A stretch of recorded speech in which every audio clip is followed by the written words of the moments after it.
Good afternoon, everyone. Welcome back to PBTV. I'm Stu, and we are live with a viewer request from yesterday/this morning. So we've been asked to do the ICS CXP MMR SBR. Bit of a mouthful, but it's all there.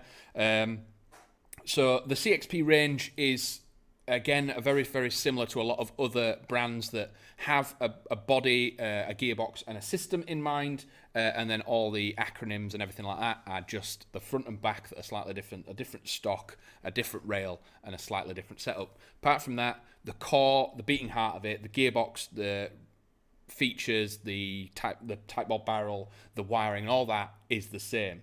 So we'll go through the features of this, but again, if you wanted something slightly longer, slightly shorter, a different stock, they are available. So you can just check the CXP range and see what suits you if this doesn't quite tick all the boxes for you.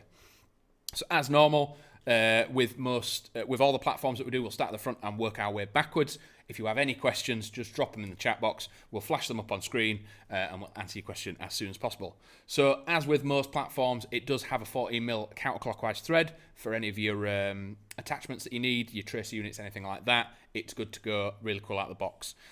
Coming back from that, we have a very slick, slender, very cool M-lock rail.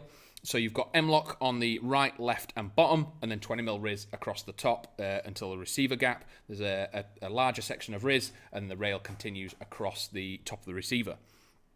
The iron sights are sort of dual function, so when they are down like this, you have almost micro iron sights, like low sights down here. So when you then pop these up, there's no button or anything, they just pop up on an indent. Once they're up, you then have high iron sights. There's a pin at the front that can be adjusted for elevation and a peephole at the back that can be adjusted for windage. If the peephole isn't for you, you can drop it back and use the other sort of more pistol style sights.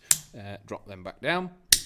So as says, the 20mm riz that's on the rail does continue all the way along the receiver, so there's ample room for loads of accessories, optics, lasers, PEC boxes, torches, anything like that. And if you wanted anything on the site, you will have to get an M-lock accessory or an M-lock rail adapter to add to the size. Add to the side. Again, with the bottom, there's plenty of grips out there that attach directly to M-lock. If not, you can get a small piece of rail that attaches to M-lock and attach a grip to it as you see fit. At the end of the top of the receiver, we do have a butterfly style charging handle, so you can grab this from either side, and whichever one you touch, it does grab on either side, and then you can rack it back. It doesn't lock in place, I don't think, unless you no. Oh, Sam on YouTube, does it have the ICS split gearbox system? Yes, so inside here, normally with version 2 gearboxes, when you slide the top off, you are greeted with an entire gearbox all in one piece, clamped shut with screws, nuts and bolts, etc. The difference with ICS, a lot of techs have said that they prefer this system. It's easier to shim, or it's easier to work on. 6 and 2 3s, there's opinions on it and pros and cons, but it is easier to take apart personally and easier to work on. So the actual gearbox itself does split, so your piston head and nozzle and everything is in the top half, and it splits like its real steel counterpart. So the top peels forward, and then you're left with all the gear system in the bottom half with your trigger unit and your controls. Just makes it a little bit easier to shim and everything like that, because you can shim it and not have to put an entire gearbox back together. You can just put the bottom half back together, see how it rotates and spins, and then put it back together fully and see how it shoots. Also, with this gearbox, it does have a pre-cocking system already built in, and those have just, as soon as you had pre-cocking on an AEG, it becomes an almost must-have. Going back to a standard AEG, that sort of, it's not slow, it is a little bit slower, but just the lack of trigger response becomes massively apparent, and going back from pre-cocking to a standard AEG can prove frustrating at times. So what pre-cocking means is normally your piston sits here, and as the gearbox turns, it comes back, releases, and the air is pushed down.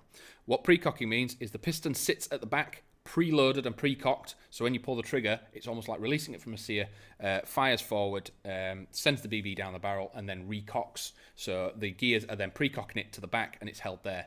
So it just means your trigger response is that milliseconds, nanoseconds faster, but it does make a massive difference, especially with snap shooting.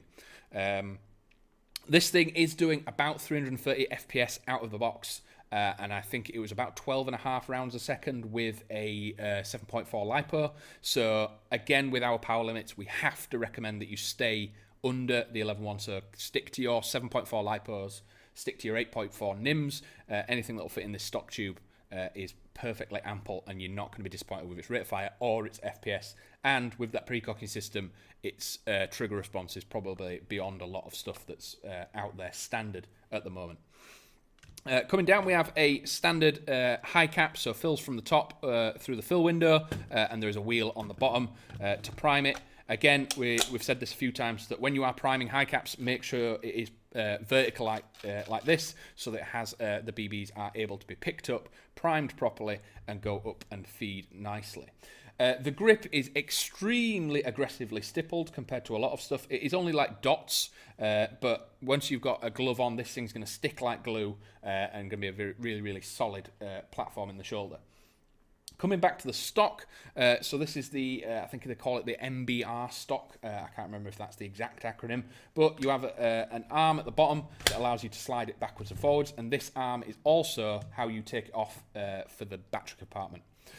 What they've done to increase battery compartment size in this is they have what's called concealed wiring. So rather than the wiring going into the stock tube, filling a load of room with the fuse and the connector and everything like that, what they've done is they've wired it through the track for your stock. So the track where your stock locks in and all that, they've routed the wires through there, comes out the back, and then your connector is just in at the back with, and it is fused as well, which is always a bonus. So it means that you're not trying to fight your cabling and everything as you're fitting your battery. Kieran Kelly, what material is it constructed of? So the rail is, so most of it is aluminium in various forms. The rail is a CNC'd alley, the receiver is aluminium, the charging handle aluminium, the stock tube's aluminium, but there are some steel and polymer parts on it. So the sling point, flash hider, and trigger are most likely steel. And then you have a polymer stock, polymer iron sights, polymer mag, and polymer pistol grip. A few of the other bits are either going to be steel or alloy, but it varies between the pins and the controls, etc. But extremely well constructed. It does come in at about 2.6 kilos, so it is on the slightly heavier side for a standard AR, but it's not too heavy like the Halo thing we had yesterday. Was nearly 4.5 kilos, so it is very, very maneuverable, very slick, very fast, and very, very cool. But I think we've covered everything. I'll very, very quickly do another pass over in case anyone's just joined us. So, we've got questions coming in. Can you do some evolution guns next? Yes, I believe this Thursday we are going to do a brand video on all Evolution. So snipers, ARs, everything that Evolution do, the Carbon Tech EMRs, all the Ghost products and everything like that. If you want to join us on Thursday, jump in. Any questions on the Evolution products, and we'll get them on and sorted, and you can talk about anything you want, ask us any questions, and we'll get some information up for you. But very, very quickly, so the CNC aluminium rail on this, M-lock on the right, left, and bottom. Iron sights are flip-up indented, so there's no button or anything to press. You just flip it up, flip it back down when you need it.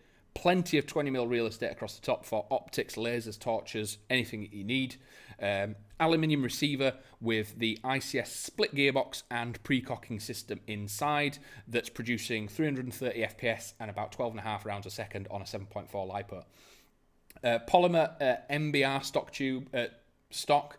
As I've said, if this doesn't quite tick all your boxes, the CXP range has loads and loads of different variants. So you could have different stocks, different length rails, different flash hiders, anything like that. You do have sling points on the back, just on the right and left. There's nothing on the front unless you wanted to add something rail-wise. So you can either single or two-point it from the back. 300 round polymer PMAG wound from the bottom with a standard fill window at the top. And the pre-cocking system on this is actually unwound by turning it back to safe. So if you've ever had one of these, fire a few rounds down range, and then once you put it back onto safe, you'll hear the gearbox unwind, decock itself, and make sure it's not sat under stress all the time.